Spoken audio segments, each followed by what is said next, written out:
Welcome to ശ്രീമാസ്. ഞാൻ ഇന്നിവിടെ secretariat അസിസ്റ്റൻറ്റിൻ്റെ previous questions വിശദമായി ചർച്ച ചെയ്ത് ക്ലാസ് എടുക്കാൻ ഉദ്ദേശിക്കുന്നു. നമുക്ക് ക്ലാസ്സിലേക്ക് കടക്കാം. ഇതൊരു പ്രീവിയസ് ക്വസ്റ്റ്യനാണ്. ഈ 7⁴45ൻ്റെ 7⁴45ൻ്റെ ലാസ്റ്റ് 2 ഡിജിറ്റ്സ്, അത് 745 തവണ ഇൻറ്റു ചെയ്യുന്നു, അതിൻ്റെ ലാസ്റ്റ് 2 ഡിജിറ്റ്സ് ഏതാണെന്നാണ് ചോദ്യം.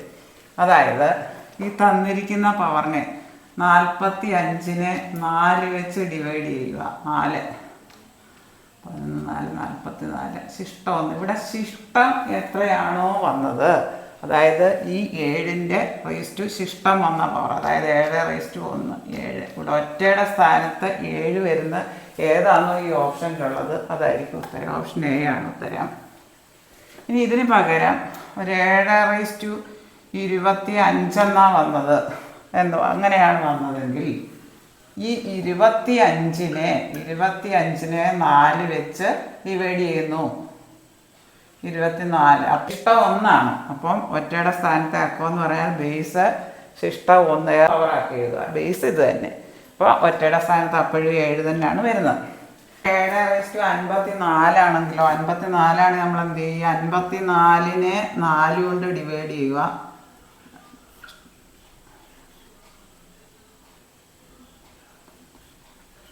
ഇവിടെ ശിഷ്ടം 2 ആണ് വരുന്നത്. ശിഷ്ടം 2 ആണ് വരുന്നതെങ്കിൽ ഈ 7 ഈ വന്ന ശിഷ്ടം എത്രയാണോ അത്, അതായത് 7² എന്ന് പറയുമ്പോൾ 49 വരും.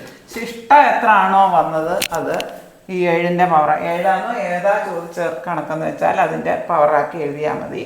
ഇവിടെ ഒറ്റയുടെ സ്ഥാനത്ത് 9 വരുന്നതാണ് ഉത്തരം വരുന്നത്. ഓപ്ഷൻ എ ആണ് ഉത്തരം. 7⁻45 അതൊരിക്കൽ കൂടെ പറയാം. 7⁻45 45നെ 4 വെച്ച് ഡിവൈഡ് ചെയ്യുന്നു. 44 ശിഷ്ടം 1. ശിഷ്ടം എത്രയാണോ വന്നത്, ഇവിടെ ബേസ് ഏതായിരുന്നു, ബേസ് റേസ്റ്റ് വന്ന ശിഷ്ടം 7⁻1 എന്ന് പറഞ്ഞാൽ 7 ആണ്. ഒറ്റയുടെ സ്ഥാനത്ത് 7 വരുന്ന ഒരേ ഒരു ഓപ്ഷനേ ഉള്ളൂ നമുക്ക്, 0 7. എക്സെപ്ഷണൽ കേസുകളുണ്ട്. 0 1 5 6 ഒറ്റയുടെ സ്ഥാനത്ത് 0യോ 1 5 6 ആണ് വരുന്നതെങ്കിൽ എത്ര പവർ വന്നാലും ഒറ്റയുടെ സ്ഥാനത്ത് ആ സെയിം ഇത് തന്നെ വരത്തുള്ളൂ. ഒറ്റയുടെ സ്ഥാനത്ത്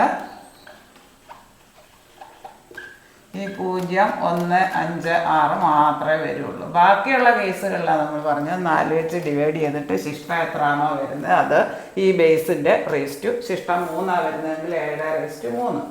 ബാക്കി എല്ലാ സംഖ്യകൾക്കും അത് ബാധകമാണ്. 4 കൊണ്ട് ഡിവൈഡ് ചെയ്യുക, ശിഷ്ടം എത്രയാണ് വരുന്നത് അതിനനുസരിച്ച് അതിൻ്റെ ഈ തന്നിരിക്കുന്ന ബേസിന് അതിൻ്റെ പവറാക്കി ചെയ്യുക. അതായിരിക്കും ഒറ്റയുടെ സ്ഥാനത്ത്. ഇവിടെ ലാസ്റ്റ് 2 ഡിജിറ്റ്സാണ് ചോദിച്ചേക്കുന്നതെങ്കിലും ഒറ്റയുടെ സ്ഥാനത്ത് 7 വരുന്ന ഒരേ ഒരു ഓപ്ഷനേ ഉള്ളൂ. അതുകൊണ്ട് ഓപ്ഷൻ എ ആണ് ഉത്തരം. ഇത് എക്സെപ്ഷണൽ കേസാണ്. 0 1 5 6 ഇതെല്ലാം ഒറ്റയുടെ സ്ഥാനത്ത് വരുന്ന സംഖ്യയാണെങ്കിൽ, അതായത് ഉദാഹരണം 251⁻50 ഇങ്ങനൊരു ചോദ്യം വന്നു കഴിഞ്ഞാൽ ഇവിടെ ഒറ്റയുടെ സ്ഥാനത്ത് 1 ആണ്. ഒറ്റയുടെ സ്ഥാനത്ത് 1 ആണെങ്കിൽ എത്ര പവർ ഇവിടെ കൂടിയാലും ഒറ്റയുടെ സ്ഥാനത്തേക്കാം ഈ 1 തന്നെ ആയിരിക്കും വരുന്നത്. 0 ആണെങ്കിൽ ഒറ്റയുടെ സ്ഥാനത്തേക്കാം 0.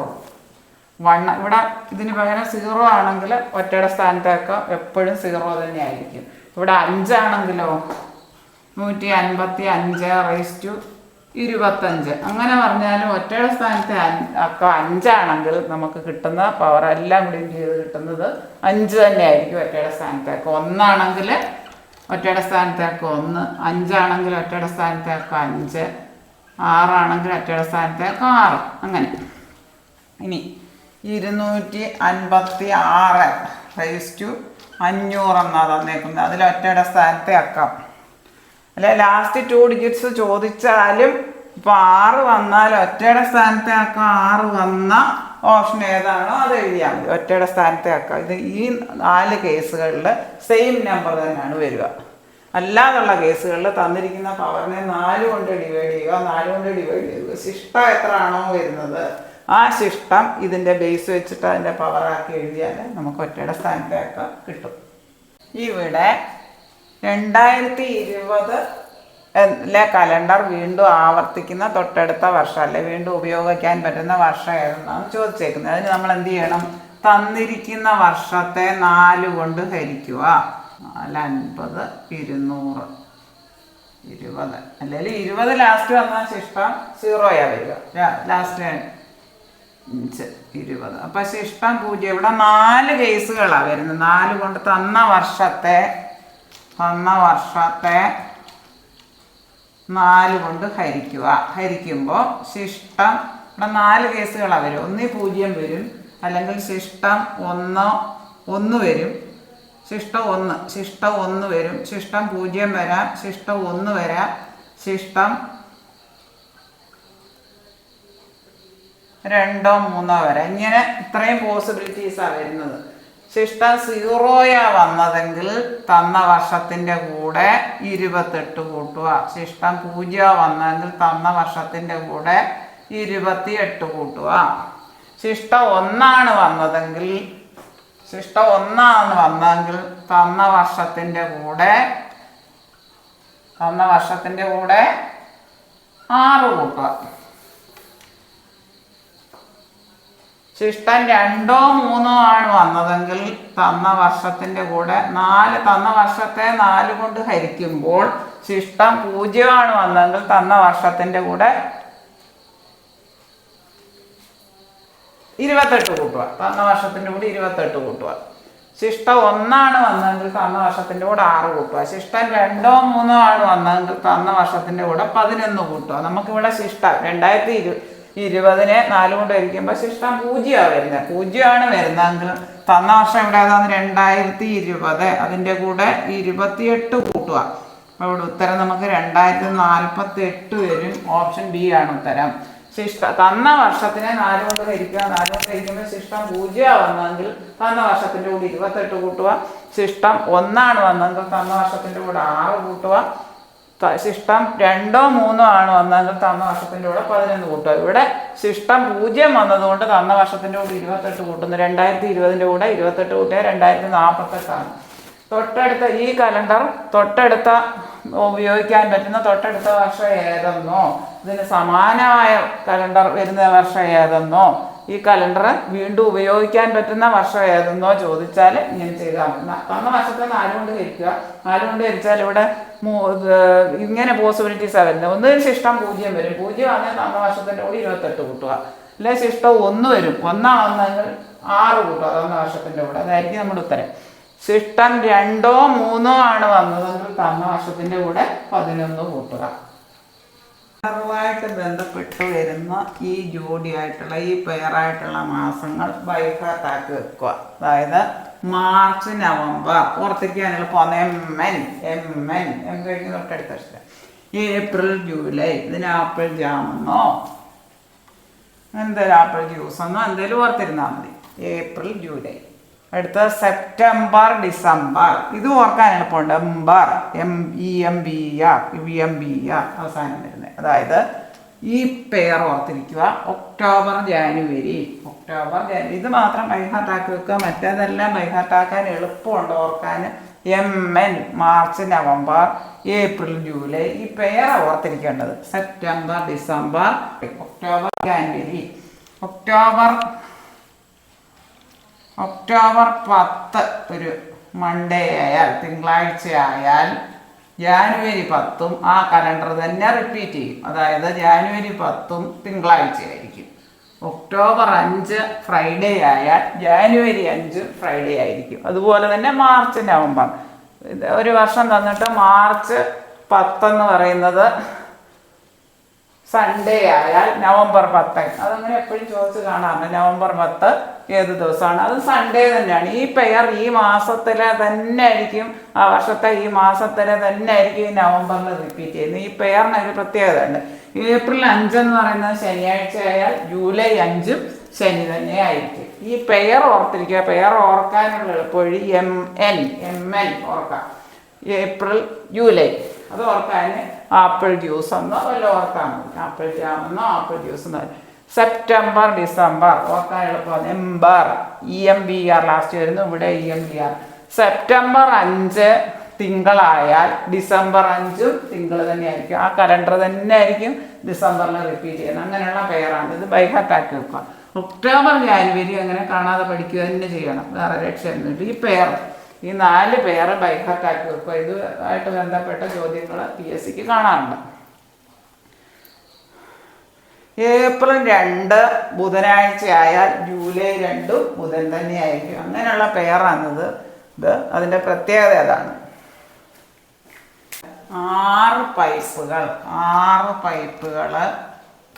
1 മണിക്കൂർ 20 മിനിറ്റ്. 1 മണിക്കൂർ എന്ന് പറയുന്നത് എത്രയാണ്? 60 മിനിറ്റാണ്. 60 മിനിറ്റും 20 മിനിറ്റും കൂടെ, അതായത് 6 പൈപ്പുകൾ ഉപയോഗിച്ച് ടാങ്ക് നിറയ്ക്കാൻ 60, 20, 80 മിനിറ്റാണ് വേണ്ട. 80 മിനിറ്റ്. അങ്ങനെയാണെങ്കിൽ ഇനി നമുക്ക് 5 പൈപ്പ് ഉള്ളതാണ്. 5 പൈപ്പുകൾ കൊണ്ട് നിറയ്ക്കാൻ എത്ര സമയം വേണമെന്നാണ് നമുക്കറിയേണ്ടത്. ഇങ്ങനെ വന്നാൽ നമ്മൾ 6 ഇത് രണ്ടും കൂടെ അങ്ങ് ഇൻറ്റു ചെയ്യുക. 6 × 80 ഡിവൈഡഡ് ബൈ 5. 16 വെച്ച് കട്ട് ചെയ്യാം. 16 96 മിനിറ്റാണ് വേണ്ടത്. ഓപ്ഷൻ ഡി ആണ് ഉത്തരം. അതായത് 6 പൈപ്പുകൾ ആകെ എത്ര മിനിറ്റ് വേണം? 1 മണിക്കൂർ 20 മിനിറ്റ് എന്ന് പറഞ്ഞാൽ 60 മിനിറ്റും 20 മിനിറ്റ് ആകെ 80 മിനിറ്റ്. 6 പൈപ്പുകൾ 80 മിനിറ്റ് കൊണ്ട് നിറയും. പിന്നെ 5 പൈപ്പുകളുടെയാണ് നമുക്ക് അറിയേണ്ടത്. അങ്ങനെ അറിയണമെങ്കിൽ നമുക്ക് എന്ത് ചെയ്താൽ മതി? ഇത് രണ്ടും കൂടെ ഗുണിച്ചിട്ട് ഈ 6, 80 കൂടെ ഗുണിച്ചിട്ട് 5 വെച്ച് ഹരിച്ചാൽ മതി. 16, 5, 80, 16, 96 മിനിറ്റാണ് ഉത്തരം. ഇവിടെ നോർത്ത് മുകളിലോട്ട്, സൗത്ത് താഴോട്ട്, വെസ്റ്റ് ഇങ്ങോട്ട്, ഈസ്റ്റ് വലത്തോട്ട്. അപ്പോൾ ഇവിടുന്ന് റോമി ഇവിടുന്ന് സ്റ്റാർട്ട് ചെയ്ത് 20 മീറ്റർ മുകളിലോട്ടാണ്. നോർത്ത് എന്ന് പറയുന്നത് മുകളിലോട്ടാണ്. 20 മീറ്റർ മുകളിലെത്തി. അവിടുന്ന് ദെൻ ഹി ടേൺഡ് റൈറ്റ്. ഈ മുകളിലെത്തിയ ആളിൻ്റെ റൈറ്റ് എന്ന് പറയുന്നത് ഇങ്ങോട്ടാണ്. 30 മീറ്റർ എത്തി. റൈറ്റിലോട്ട് തിരിഞ്ഞ് 30 മീറ്റർ യാത്ര ചെയ്തു. എന്നിട്ട് ദെൻ ഹി ടേൺസ് റൈറ്റ്. ഇങ്ങനെ വരുന്ന ആളിൻ്റെ റൈറ്റ് എന്ന് പറയുന്നത് ഇങ്ങോട്ടാണ്. Then he turns right and walks 35 metre. അതായത് 35 മീറ്റർ റൈറ്റിലേക്ക് പോയി. പിന്നെയോ 35 മീറ്റർ എത്തിക്കഴിഞ്ഞിട്ട് ദെൻ ഹി ടേൺസ് ലെഫ്റ്റ്. താഴോട്ട് പോകുന്ന ആളിൻ്റെ ലെഫ്റ്റ് എന്ന് പറയുന്നത് ഇങ്ങോട്ടാണ്. 15 മീറ്റർ ലെഫ്റ്റിലേക്ക് നടന്നു. പിന്നോ and walks finally he turns left. ഇങ്ങനെ വരുന്ന ആളിൻ്റെ ലെഫ്റ്റ് എന്ന് പറയുന്നത് ഇങ്ങോട്ടാണ്. അതായത് 15 metre finally turns left and 15 metre finally. അപ്പം ഇവിടം മുതൽ ഇവിടെ വരെ എത്ര നമുക്കറിയാമല്ലോ. ഫിഗർ കണ്ടാൽ അറിയാമല്ലോ. 30. അപ്പോൾ റോണി ഇവിടെ മുതൽ ഇവിടെ വരെ 30, ഇവിടെ മുതൽ ഇവിടെ വരെ 15. അങ്ങനെ ആകെ എത്രയാണ്? ഈ 30ഉം 15ഉം കൂടെ 45 മീറ്റർ. ഓപ്ഷൻ എ ആണ് ഉത്തരം. ഒരിക്കൽ കൂടി പറയാം. ഇവിടെ മുകളിലോട്ട് നോർത്ത്, താഴോട്ട് സൗത്ത്, ഇങ്ങോട്ട് ഈസ്റ്റ്, ഇവിടോട്ട് വെസ്റ്റ്. അപ്പോൾ റോമി ഇവിടുന്ന് യാത്ര ചെയ്യുന്നുണ്ട്. ഇവിടുന്ന് യാത്ര ചെയ്ത് മുകളിലോട്ടാണ് പോകുന്നത്. നോർത്ത് എന്ന് പറഞ്ഞാൽ മുകളിലോട്ടാണ് പോകുന്നത്. മുകളിലോട്ട് എത്ര മീറ്റർ യാത്ര ചെയ്തു? 20 മീറ്റർ യാത്ര ചെയ്തു. Then he turns right. ഇവിടെ പോകുന്ന ആളിൻ്റെ റൈറ്റ് എന്ന് പറഞ്ഞാൽ ഇങ്ങോട്ടാണ്. And walked 30 metre. ഇതിവിടെ വന്ന് റൈറ്റിലേക്ക് തിരിഞ്ഞു. 20 മീറ്റർ എത്തിയിട്ട് റൈറ്റിലേക്ക് തിരിഞ്ഞ് 30 മീറ്റർ. പെട്ടെന്ന് വരച്ച് ചെയ്യാൻ പറ്റും. Then he turns right. ഇങ്ങോട്ട് പോകുന്ന ആളിൻ്റെ റൈറ്റ് എന്ന് പറയുന്നത് ഇങ്ങോട്ടാണ്. 35 മീറ്റർ റൈറ്റിലേക്ക് തിരിഞ്ഞിട്ട് 35 മീറ്റർ യാത്ര ചെയ്യുന്നു. 35 മീറ്റർ നടക്കുന്നു. Then he turns left. പിന്നെ ഇടത്തോട്ട് തിരിയുന്നു. ഇവിടെ താഴോട്ട് പോകുന്ന ആളിൻ്റെ ഇടത്തെന്ന് പറയുന്നത് ഇങ്ങോട്ടാണ്. ഇടത്തോട്ട് തിരിഞ്ഞ് 15 മീറ്റർ നടക്കുന്നു. Then he turns and walks 15 metre. Finally അവസാനം വീണ്ടും ലെഫ്റ്റിലേക്ക് തിരിഞ്ഞിട്ട് 15 മീറ്റർ. അതായത് ഇപ്പം റോണി ഇവിടെ ഉള്ളത് സ്റ്റാർട്ടിങ് പൊസിഷനിൽ ഇവിടെ മുതൽ ഇവിടെ വരെ 30 നമുക്കറിയാം. റെക്റ്റാങ്കിൾ ഇവിടെ മുതൽ ഇവിടെ വരെ 30. ഇവിടുന്ന് ഇങ്ങോട്ട് 15 ഈ ദൂരമാണ്. ഇത് 30ഉം ഈ 15 കൂടെ കൂട്ടി 45 മീറ്ററാണ് സ്റ്റാർട്ടിങ് പൊസിഷനിൽ നിന്ന് റോമി ഇപ്പം നിൽക്കുന്നത്. ഈ പൊസിഷനിലാണല്ലോ. ഈ പൊസിഷനിലെത്തിയല്ലോ. 30ഉം ഈ 15ഉം കൂടെ കൂട്ടി 45 മീറ്റർ. കാര്യങ്ങൾ നിങ്ങൾക്ക് നല്ലതുപോലെ മനസ്സിലായി എന്ന് ഞാൻ വിശ്വസിക്കുന്നു. നിങ്ങൾക്ക് ഈ വീഡിയോ ഇഷ്ടമായെങ്കിൽ ലൈക്ക് ചെയ്യുക, ഷെയർ ചെയ്യുക, സബ്സ്ക്രൈബ് ചെയ്യുക. സബ്സ്ക്രൈബ് ചെയ്യാൻ മറക്കല്ലേ. ഈ വീഡിയോ എല്ലാ കൂട്ടുകാരിലേക്കും എത്തിക്കുക. താഴെ കാണുന്ന ബെല്ലൈക്കൺ എനേബിൾ ചെയ്താൽ ഞാനിടുന്ന വീഡിയോസിൻ്റെ എല്ലാ നോട്ടിഫിക്കേഷൻസ് നിങ്ങൾക്ക് ലഭിക്കുന്നതാണ്. Thank you.